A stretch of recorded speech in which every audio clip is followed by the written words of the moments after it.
Hi everyone, my name's Suzanne White and I'm one of the moderators from Coventry University assisting with the conference today.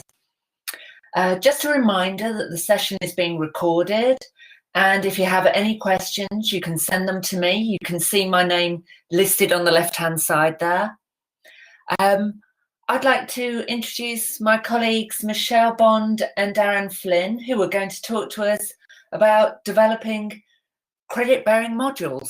Over to you, Darren. Hi, thanks, Suzanne. So I won't put my webcam on. You've all seen me from the keynote and the welcome earlier. So this session we wanted to put on because this was one of the things that, as Michelle was saying earlier, sort of started us off down the route of doing this conference, because we were starting to look at teaching which involved critical library practices. So it was something that we wanted to share with you, and also bring in that sort of teaching and learning element for the conference as well. So me and Michelle are both going to be talking during this session, and sort of going between the two of us to describe our individual modules that we've been teaching on since September last year and right up to the present day. Just finished marking last week. So first of all, it's worth thinking a little bit, I think, around as a librarian, why actually develop your own modules. So lots of us as academic librarians particularly, we're often teaching on other people's modules. So I'm a health librarian. I go in and I teach information literacy sessions for my occupational therapists, my physios, my paramedics and everybody else. But this is slightly different, because in that case I'm teaching to somebody else's learning outcomes and I'm trying to deliver my content. Whereas with these modules, these are things that we had total control over. So total control over the content, the delivery, the assessment, the marking, everything about it. So why did we actually go about doing this? Now, for me personally, my personal rationale for doing this was partly because really what I felt was that I was often teaching to other people's content. Now, I'm very lucky as a librarian who's interested in information literacy, because on the modules that I teach and the courses that I teach on, IL is really deeply embedded. All of my courses are validated by the Health and Care Professions Council, and they require those courses to have elements of evidence-based medicine on them. What I was starting to find, though, is that I was getting quite bored, because one of the things they don't talk very much in the sort of IL community about being embedded is that although it's really great because you get lots of contact with the student, lots of control over input, you don't get as much choice about what you teach or not. Because if I'm teaching about literature searching, I can't then bring in loads of additional content that I'm personally interested in, because ultimately I need to make sure students have got the skills that they need to pass the assignment. So I was finding that there's loads of things going on in the library world, and particularly around critical library practices, that I wasn't able to deliver during those embedded sessions. And I really wanted a way to try and explore that a bit more with students. My professional rationale was around, really, I wanted to build up more experience as a teacher, and doing those other elements of teaching as well.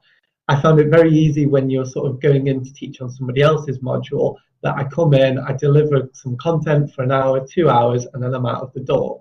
I might see some students again for sort of consultations and one-on-ones, email support, but I'm not getting that full picture of what it is to be a teacher in higher education. And I wanted to try and get some of that, because I thought it will help me understand what those other professionals are going through that I'm working alongside. So that's something that I also wanted to bring in as well. I'm just going to go forward one time, and I'm going to pass this over to Michelle to talk about her rationales a bit. Well, the modules that we teach on are part of what's called the Advantage or the Advantage Plus scheme at Coventry University. So at Coventry University, all students, with a few exceptions for certain courses, have to have one of these modules every academic year.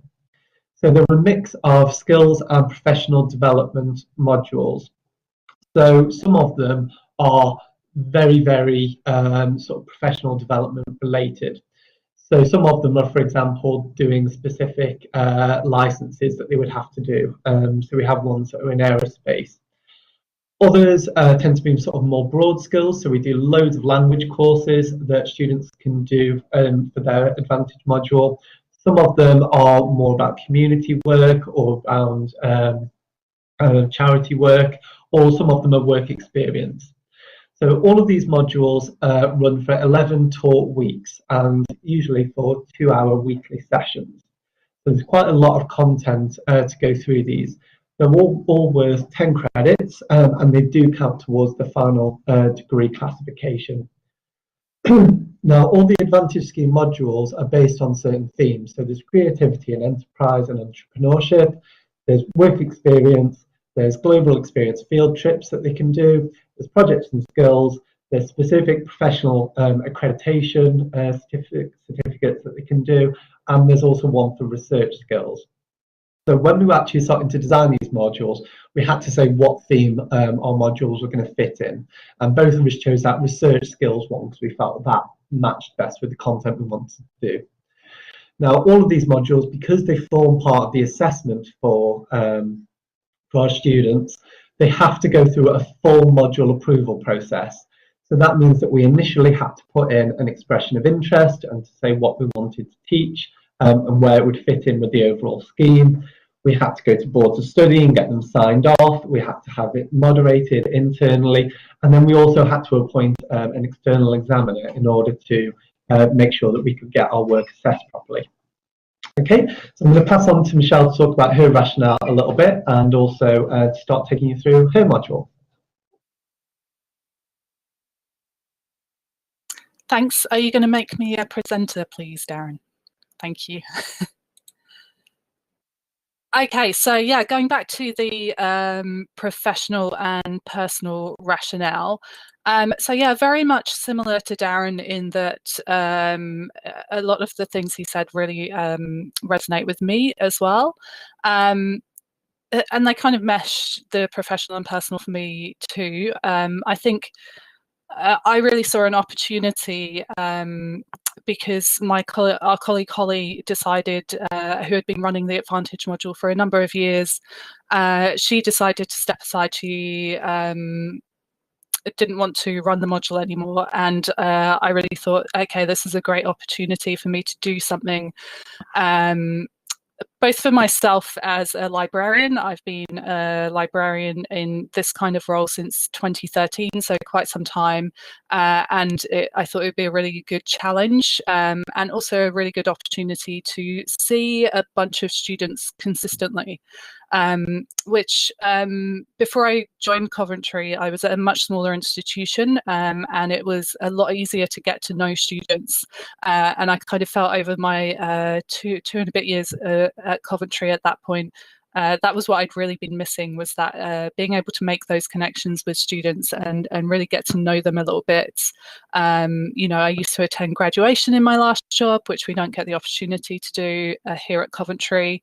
So yeah, that kind of moving on from doing that one-shot session to being able to see students and hopefully see them develop over the period of the module was something that really appealed to me. And also the module that I was kind of taking over. So Holly had done a really great job, and it really involved all of our team. It was called Navigating the Information Maze, and it had a subtitle, which I forget.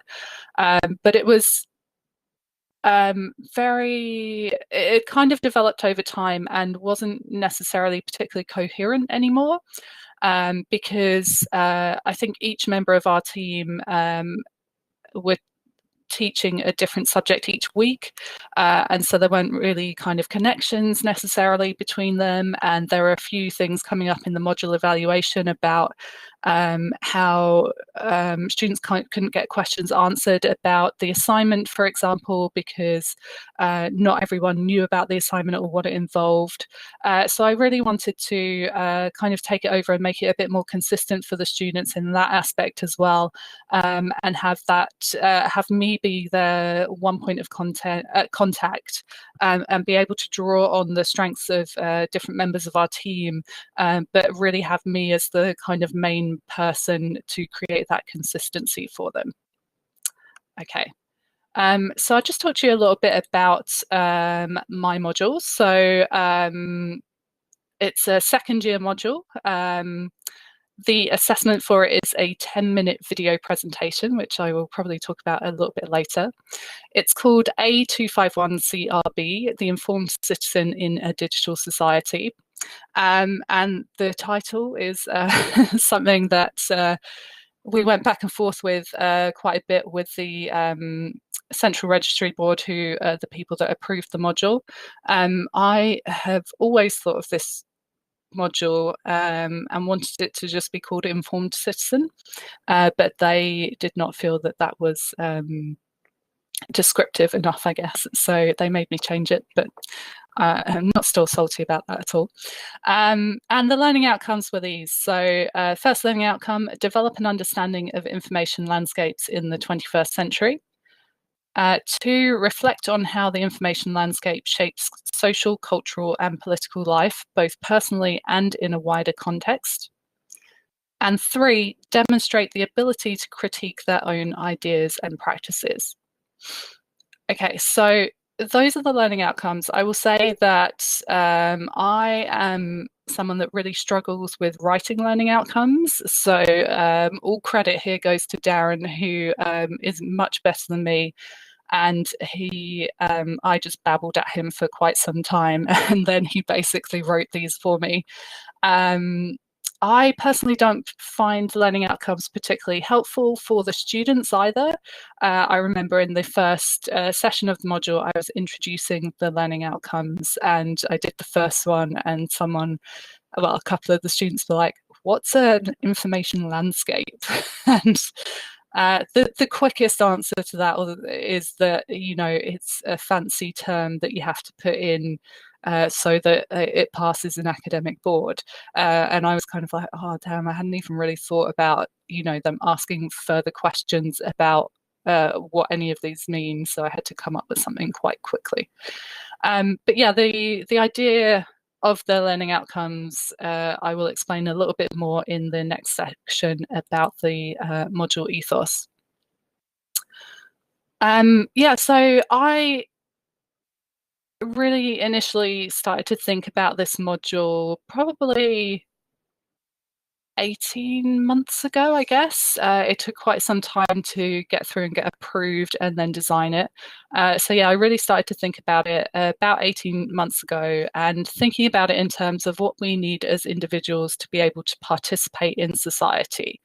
And I think it really came out of seeing lots of news around, elections being manipulated, how companies can track us across the internet, big data breaches.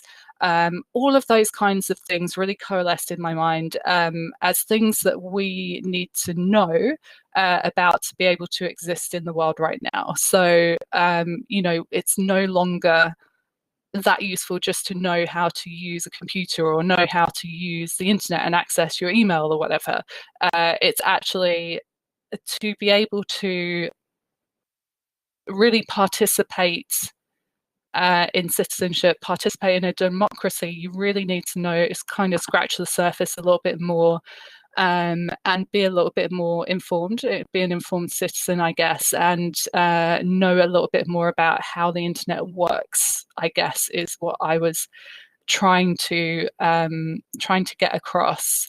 And again, my colleague Holly, she covered some of these in the precursor to this module that I mentioned, but the focus was a bit more general. So it covered things like propaganda, it covered things like banned books. So I wanted to kind of focus it in a little bit more on the kind of digital space and, what is happening that the students might not know about or might not know an in-depth amount about, and kind of bring that to them and get them to start thinking about it. And one of the things that I really enjoyed about this process was the opportunity to create something from scratch and be really focused in on not just what I wanted the students to get out of the module, but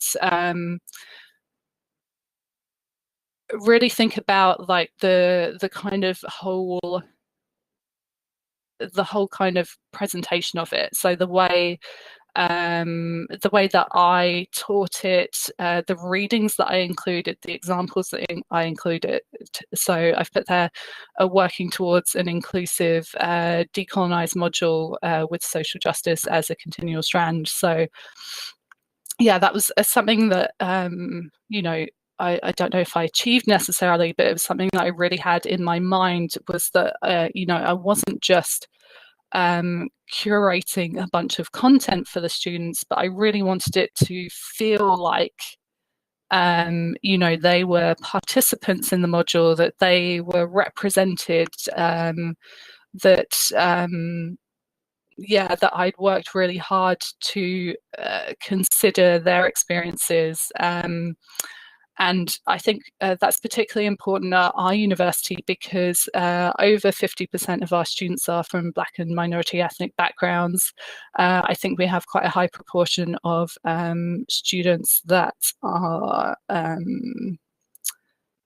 underrepresented in various different categories. So there is quite a strong focus, I would say, at the university on their achievement and ensuring that, you know, us as staff are aware of what we can do to help ensure all of our students achieve, but particularly that we are trying to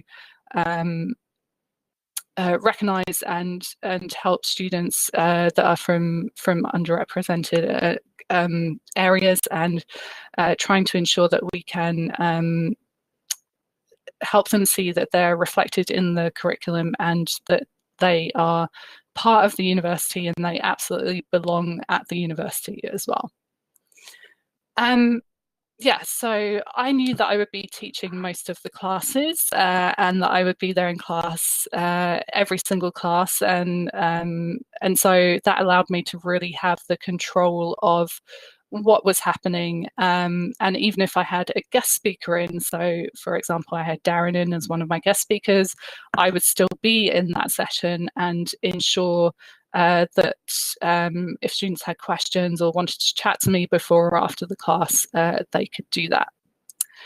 This did mean, of course, that I had to be at work from 4 till 6 p.m. every single Tuesday throughout the autumn term, and possibly throughout the spring term as well, because we do the Advantage modules run through all 3 semesters. Actually, we work on a 3-semester system. So we're currently in May, we're going to start spring semester, or possibly might have started this week, possibly next week. So the idea is that the Advantage modules are offered in each semester, or you can tell the Advantage module administrators that you're only delivering it in 2 semesters. So I signed up to say I would offer it as long as there was a minimum number of students to offer it in the autumn and spring semesters. Okay, so yeah, a little bit more about the module ethos and kind of how I created it. I think a lot of it just came from my own brain, and I think a lot of what the module actually ended up being was very close to what I had initially envisaged what it was going to be. Perhaps it wasn't taught in the exact way that I thought, but there was a lot of similarity in the content to what I had initially thought. And I was chatting to Darren a little bit about, you know, what I was going to say here, and he told me that what he really liked about my module was the whole ethos around what being an informed citizen actually meant today, especially that it was really distinctive from the typical kind of thing of students are bad, there's fake news out there, do a crap test kind of approach. And he also liked that I was really selective about the content that I included, because lots of people were kind of bombarding me with content at various different points. So once I'd kind of told the team about it, various people were like, oh, why don't you include this? Why don't you include that? So I found it quite important to be quite focused in on what exactly I wanted to achieve with the module, and what exactly and what wasn't really relevant. And I guess that's the kind of strength of being a module leader, is that you can do that. You can discard what you don't want, and what you can include what you do want. And I guess that's one of the things I found most satisfying about designing and delivering the module, is that it had that ability to control it, and then also respond within the course of the module to things that students had said, and what they had found interesting as well. Having said that, and tried to make it all about me and how fantastic I was in designing this, it really wasn't all about me. I would very much credit the people that I follow on Twitter, for a start, for really kind of engaging me and making me think about all of the kind of issues that come up during the module. I would say people at conferences that I've attended, professional reading that I've done, all of that really kind of coalesced in my brain to be able to create this module. So it's very much kind of, whilst I did mix it in my head and create something, it's very much a kind of a mix of things that I've encountered and people that I've encountered and conversations that I've had. And also various members of my team, so including Darren, who wrote basically wrote the learning outcomes for me, and Holly as well was really great in answering a lot of my questions about how this module process kind of went. So really leaning on people that had already done this kind of process was really helpful in kind of going, am I allowed to do this, or am I not allowed to do this? And the final person I'd really like to shout out is Emma Coonan, who hopefully you're familiar with. She is absolutely fantastic. And she really, really was helpful to me in running past some of my ideas and really talking through what it was that I was doing, and really understanding what I was doing, and helping me kind of pick it up when I dropped it, and which I did quite frequently. But I will talk a little bit more about that shortly anyway. This is what the module content ended up being. So in the first week, I did a bit of an introduction to the module. I did an icebreaker for the students, even though everyone hates icebreakers. I made them do it just so that I could learn everyone's names, which I think is really important. And we talked about what it might mean to be an informed citizen. In the second week, we talked about digital footprints. So I got them to do a mapping exercise of which tools they use, and how frequently. There is a name for it, which I forget. Anyway, in week 3, we talked about algorithms. So I leaned very heavily on a book called Algorithms of Oppression for that one. In week 4, we talked about data and how personal data has value, and how much it's valued by companies, and how much we give away constantly. Week 5, we talked about privacy, which was really interesting, and really interesting to have these discussions with students and talk about. You almost, or I certainly ended up feeling like I was scaremongering the students, because they oftentimes when we were discussing a lot of these issues, they were kind of like, yeah, I don't necessarily see the problem. And I was like, no, but it is a problem.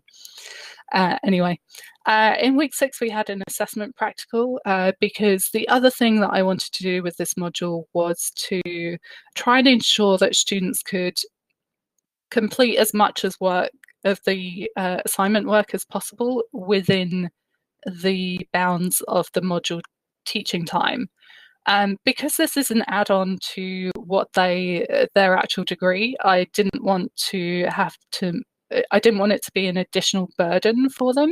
I wanted to try and make it so that they could complete it as much as possible within the time that they had allocated in the classroom with me.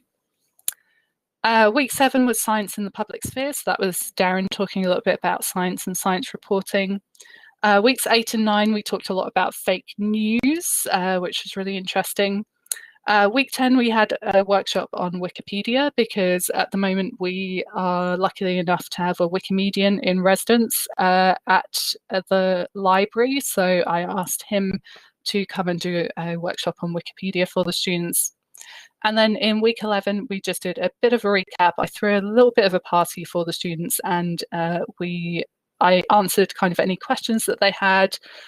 We had just a general chat, and I checked to see if they had any questions or wanted me to look over their assignments as well. Okay, so thinking about the experience of it and some lessons learned.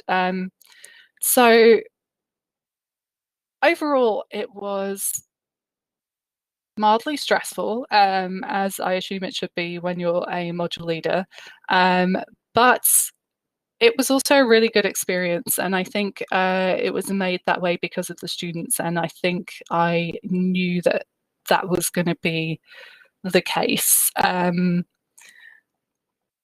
really enjoyed seeing them make connections through the module because one of the things I talked about with Emma was what are the threads that kind of run through this module? What are the kind of connecting points between each different session and each different subject that you're covering? And so one of those I wanted to be social justice, so had kind of a thread of social justice running throughout. But then I wanted students to make connections about, you know, what are you doing in practice? You know, what are you doing in your everyday lives? And how is what you're learning changing that? And that's where the learning outcome about reflecting on your own practices kind of came in. Yeah, so it was really nice to see, and I'll come on to it in the next slide, what the students had produced at the end of it as well. It also helped for me to make the connections as well, so really being prompted by what the students were saying and thinking and making some different connections. So the teaching style and the activities. So I think I probably relied way too much on discussion-based activities. And that worked to some extent. I had a core group of students that would attend every week, and in particular I had one French student who was really fantastic, and she always really had a lot of great ideas and a lot of really good contributions. But it wasn't quite the level of discussion and really kind of passionate discussion that you always, I guess, envisage as a teacher. So for the next iteration of the module, well, over the summer, I guess I will be designing it both as an in-person module and as an online module, depending on what happens in September. So it's going to be interesting and challenging to kind of try and come up with some activities and ways of working that will really engage the students a bit more than they were throughout the module that I taught this academic year. And also thinking about making it a bit more academic. So the really good assignments that the students submitted did have a good level of engagement with kind of academic sources, but the ones that didn't get the higher marks very much relied on like web sources and news sources. So I think perhaps a little bit more library skills and a little bit more traditional library skills, you know, searching the literature, what is, you know, a good quality source for an assignment, those kind of things I probably need to include a little bit more as well. So I mentioned that I had some really excellent examples of student work. So one of these was exploring the effect of algorithms and the oppression of minorities. And that was by one of my students who's a person of colour, and they'd really gone very deeply understood what they were talking about and also really connected it to their experience. And it was really kind of life affirming to view their presentation. I was just like, yay, you did really well. I'm really pleased. And they were one of those students that had made kind of connections throughout. So they weren't just talking about algorithms, but made connections to kind of data and privacy concerns as well. And very similarly, another assignment about data and privacy concerns in social media. Had made connections throughout and was just a really great assignment. Okay, I realise I've talked for quite a long time now, so I'm going to hand back over to Darren so he can talk you through his module. Thank you. So I will talk to you for a long time now about my module. So my module is critiquing the research landscape. So when I was designing this, although we were going to be running them in the same academic year, I was partly thinking around what were the students who have attended Michelle's session, what might they be interested in doing in the third year? And I also wanted to sort of start thinking about students starting to think about exiting university and maybe going on to do further study at postgraduate level, or possibly going into careers where I sort of describe them as research intensive or information intensive.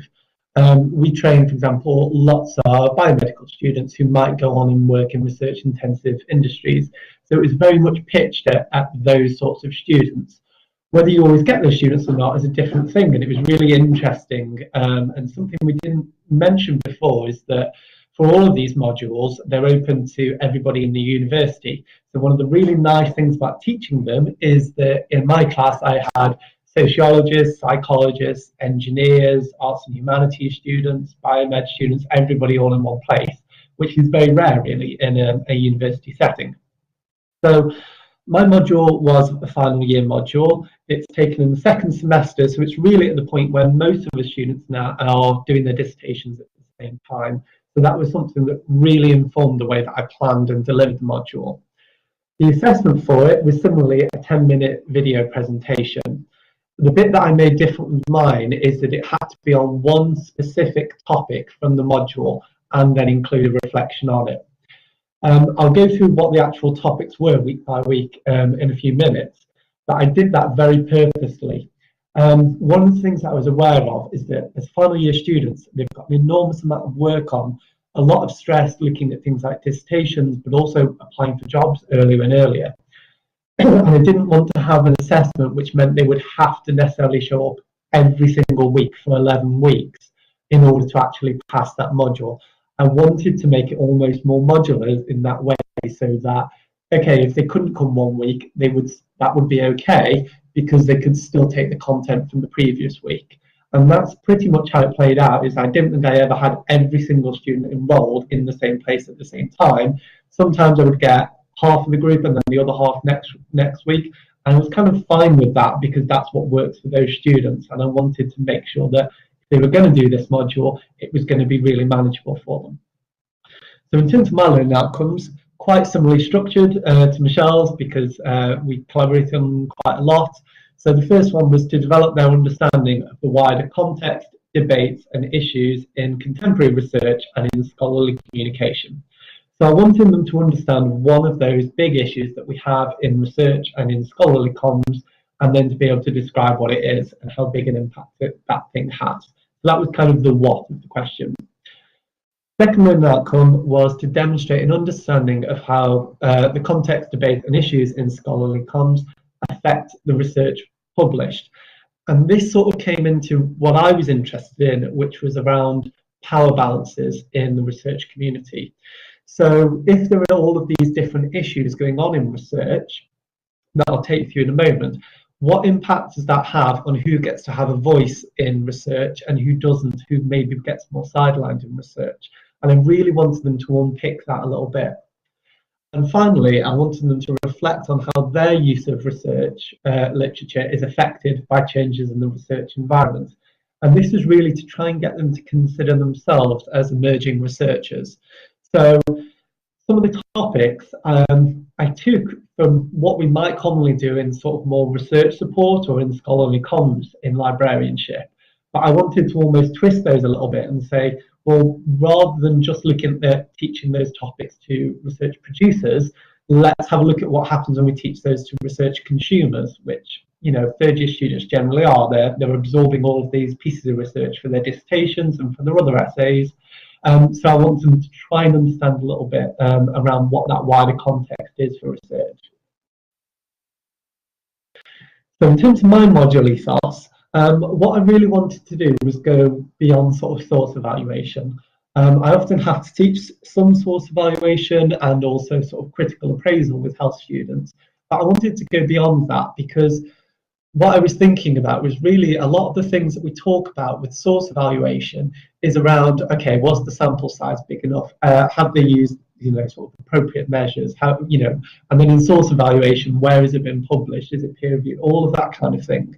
And I really wanted to take a step back from that a little bit and just say, well, yes, it might be a perfectly good study, but who has funded it? And does it matter around the background of the person that's conducted that study? Does that affect how they might perceive this particular issue? So I really wanted to go a bit beyond what we might do in a normal embedded session, and that's one of the sort of luxuries that you have when it's your own module. I also used this phrase quite a bit when I was trying to describe it, was around sort of getting under the bonnet of research. So I was imagining sort of like a lot of the time when we're looking at research, we're looking at the finished product. We're looking at that final polished sort of research paper, but we're not actually often looking at all the other things that went before that has affected what we get to read and often what we don't get to read. So it was really to sort of get into the nitty-gritty of research, which I don't think most undergraduate students are ever really exposed to. I wanted them to understand the social, political and economic context of research. So again, research doesn't exist in a vacuum. It doesn't just magically appear or get thrown down from an ivory tower. It exists embedded within our social, political and economic system. And that has a huge impact on what gets published, what doesn't, and how it's presented to us. And I also wanted just to demystify the research sort of landscape, that is the sort of phrase I came to use. So who are the actors in all of these sort of conversations? Who has power, who doesn't? How does research ever actually get funded? That kind of issue. So that students can understand that in a bit more detail. So in terms of the module content, what I actually went through them sort of week by week.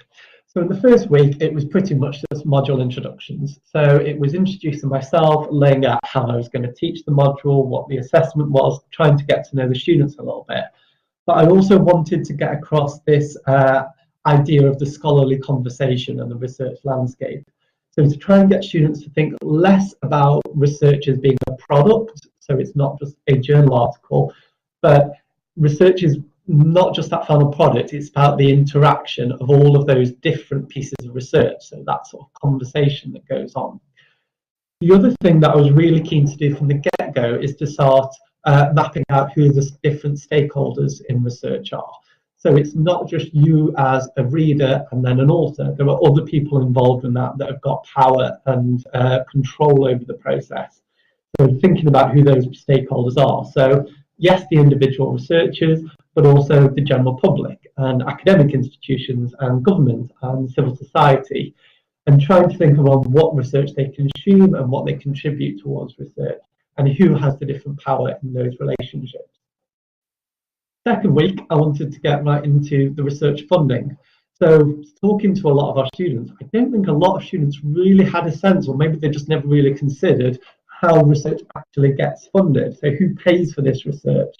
Some of them had an idea that maybe it was something people did on the side, along with teaching, without really exploring that.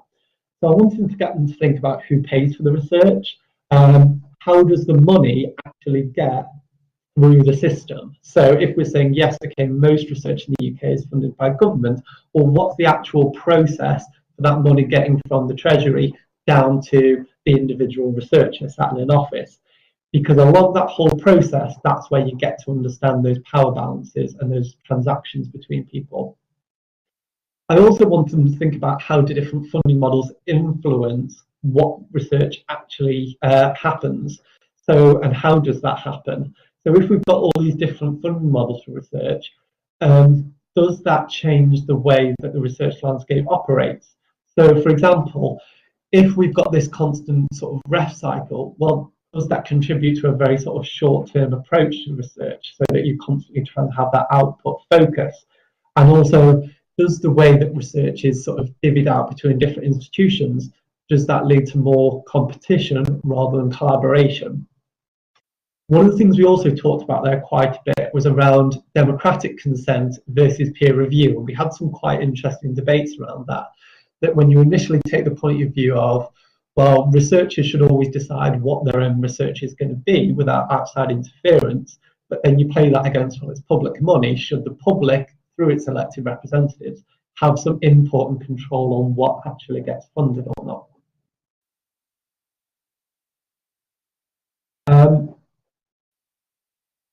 And the final thing we wanted to cover in that one was around objective decision making. So actually asking that question that is funding decisions that are made ever actually objective? Is that an actual possible thing to achieve? We did also have a guest speaker at that point to talk about open access, because that sort of fitted in quite nicely with research funding as well. So we had our open access librarian to come in and give a talk, and it was fantastic how heated and debates and the level of knowledge actually of our students around that open access issue, and sharing their own experiences of experiencing those paywalls when they want to get stuff and what they do about it. Week 3, we wanted to talk about how findings are communicated within academia. So how are different researchers talking to each other and sharing their findings, and what issues are there in that system? So we had some discussions around sort of the publish or perish mentality, and then we got into trying to talk about what does impact mean when we're talking about research. So is it measurable, and should it be measurable even, should we even try to measure impact of research?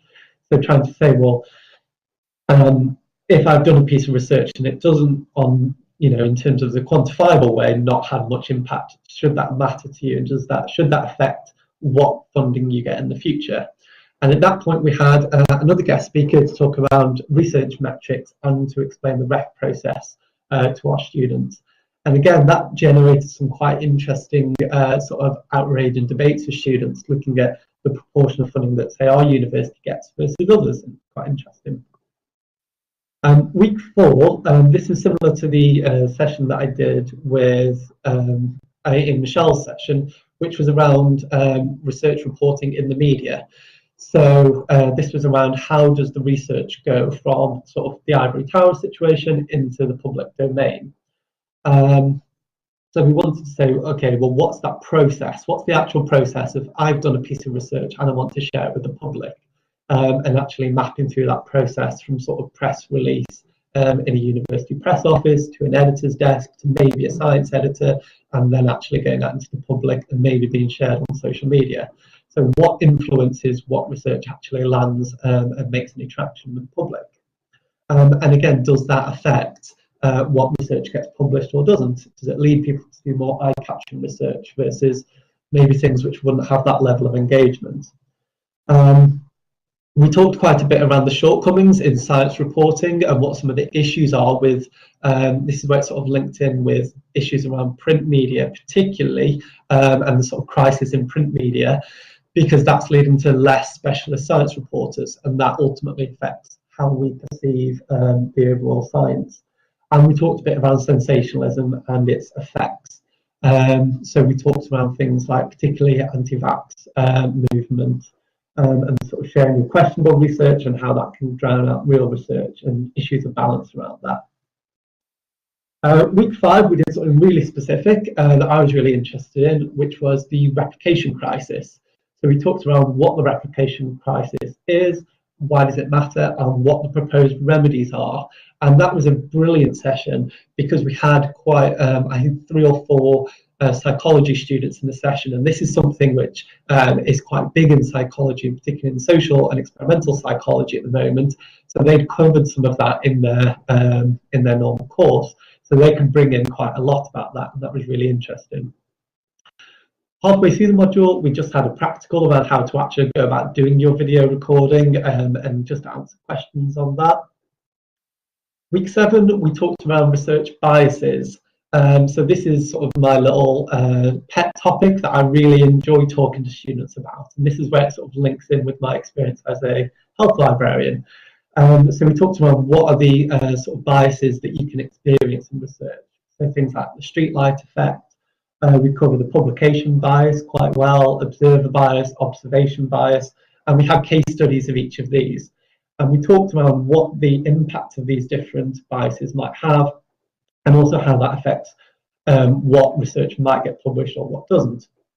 And then we talked about how well those biases are actually managed in research. So do we do it well? Do we not do it well?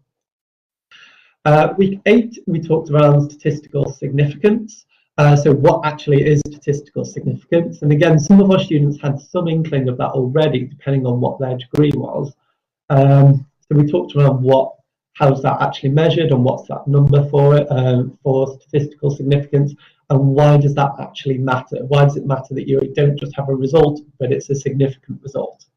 And then we had quite a big part of that session was talking about p-hacking. So what actually is p-hacking, how is it done, and what are the different ways, and then what's the impact of that? But also, again, that wider context, and to say, well, why does it happen? And it potentially happens because of linking it into issues around funding, short-termism in research, and sort of publish or perish mentality. Week 9, we talked about diversity in research, and this was more about the sort of human factor. So how diverse is the research community? So we looked at some of the stats around LGBT plus researchers, women working in research and in specific areas of research such as engineering, and also BAME researchers. So are they underrepresented in research, and does that have an impact on what research gets published or what doesn't? Week 10, we talked about academic freedom, and really there we were asking how free should researchers or academics be? And there were some quite interesting debates on that around how free should they be to research sort of controversial topics or express controversial opinions.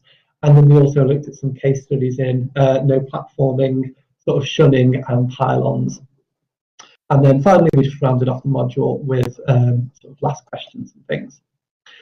So my experiences and lessons learned.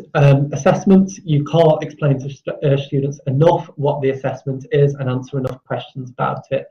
Right up to the end, some of my students were still quite unsure about it. Video presentation as a method was challenging to get students to understand how to do that. I was surprised how many students just wanted to do a straightforward essay in answer to the learning outcomes. Attendance and the topic flow was quite important. So I knew that I wasn't always going to get great attendance at the sessions. I would see all the students at some point, but I wouldn't necessarily get all 25 of them every single week on week. And sometimes that was absolutely fine. Sometimes it did cause some issues when we were referring back to things like research funding or old topics. So it really reminded me about the importance of sort of getting records of the past sessions so you can just refer students back to those. A big point for me was around giving choice in the assessment topics. Now, initially, I'd said to students, pick one of those sort of 8 topics and do that for your assessment. But some of the students wanted to do their own thing or wanted to take a particular slant on it. And that was really great and really interesting to see. And part of that was around being linked to current events. Now, partway through on week 7 of my module, the lockdown started. So we suddenly went from being face-to-face to having to move it all online. So that was interesting. But also there was all this stuff around the COVID-19 and lots of research getting shared on that. And that was really interesting because the number of students that wanted to take that up and actually use that in their assessment, particularly for that reflective element, which I was really, really keen to facilitate. So some of the work that my students did as their assignments, we had one student who wanted to do around science reporting in the media and particularly focusing in on COVID-19 as a case study. So comparing how it was reported in social media and different social medias compared to in newspapers, compared to in broadcast reporting. It was a really interesting piece of work. We had one economics student who was really interested in research funding and regional disparity in that. So how research funding as a driver of economic development might not be that effective because it tends to flow into already wealthy areas of the country, such as London, Oxford, Cambridge, and might not get shared out into some of the regions. So that was a really interesting piece of work that he did. One student came up with her own topic because she was really interested in this. She did hers about linguistic imperialism and how the whole research landscape favours English as a default language, and how that holds back non-English speakers in non-English speaking countries potentially. And finally, I had an engineering student who wanted to run her experiences of gender bias in engineering research and as an engineering student. I think with a few minutes left, we have time for some questions. Okay, thanks very much, Darren and Michelle. That was certainly very interesting for me to hear as somebody who's been involved in that particular module in the past. So I was really interested to hear all about it. We've got a couple of questions submitted already. We've got one question about how Michelle is planning to approach the online blended version of the module, entirely synchronous, mixture of synchronous and asynchronous. Michelle, what would you like to say about that? It very much depends what happens over the next few months. So it's not intended to be a blended module. I'm looking at it as an either-or situation. So if we are told sometime over the summer that we are not reopening campus for September and that the students will be taking online classes, then I will design it entirely for online via Big Blue Button largely, I think. And we're also going to be using Owler, which is a new LMS. So we're not going to be using Moodle anymore. We're going to be using Owler. So I will need to get to grips with that over the summer as well. And if we are reopening campus and everything is back to some kind of normality or how it has been this past academic year, then I'll be taking a different approach. But yeah, I guess after today, after the conference is done, that's been a big chunk of my work for quite some time. I will move on to focusing on, what is going to happen with the module, what changes do I want to make, and how will I design it for those different environments. Okay, and Maria will come back to us if she's got any further questions on that. Do, Maria, please. We also have another question. Where would you find references that would help someone who would like to set up similar courses? Or are there any particular articles or books that you would recommend? So I'm wondering with this question, are you asking about the content of it or the teaching of it? If you're talking about the content of it, I'll pop the link to my reading list in the chat box there. You should be able to view it. The two kind of major books, I guess, that I really leaned upon are Algorithms of Oppression and another book called Weapons of Mass Destruction, not math. But yeah, there's other stuff on the reading list that I looked at as well. Darren? I think in terms of my content, there wasn't anything that, any specific sort of books or articles or anything that I was basing a lot of it on. There is certain ones that I think are particularly good at expressing some of those issues, but nothing that sort of wraps around all of them. So Bad Science, sort of the Bengal Acre one was a really good one for informing some of the content. There's also one that there's one called The Tiger That Isn't. That's the undercover economist, whose name I can't remember now, from Radio 4. It was a really good one for some of the content. Most of the stuff I was covering, really, it wasn't so much that it was I had loads of references or any sort of big books that sort of inform my content. It was more actually looking at more professional writings and looking at what other people were doing, particularly in research support and in scholarly comms, and using some of that as a basis for mine. And also pulling stats and statistics from sort of government websites and things like that as well, to inform it. Yeah, I'll say additionally, it's not reflected on my reading list, but for the kind of social justice thread or aspect to it, I think that's really all of the reading that I've been doing over the past kind of 18 months has really informed it as well. So whilst it's not reflected on the reading list, anything that I've read around that, so books like Why I'm No Longer Talking to White People About Race, the book that we've been reading in the Decolonisation Reading Group is Decolonising Methodologies by Linda Tuilei-Smith. All of these kind of additional reading has been really useful for me in creating the module as well. Okay, thanks, Michelle. And I can see Maria's added a couple of comments there, a couple of recommendations as well. Thanks very much, Maria. I've got another question. Ever wanted to ask whether it was difficult to fit in all the teaching for the modules with the other tasks you have as an academic librarian? I'm all interested in that one. Shall I go first? Yeah, go for it. I would say yes and no. Yes, it was adding on a lot of additional time. So, 2 hours a week, teaching per week, added on top of what was my normal job, and then, some time at the end to mark, 22 scripts I think I had to do at the end, and in terms of the planning of it. So, yes, it was a lot of additional work. Did I feel like it was difficult balancing that with the rest of my duties, what is really my full-time job, which is being a health librarian?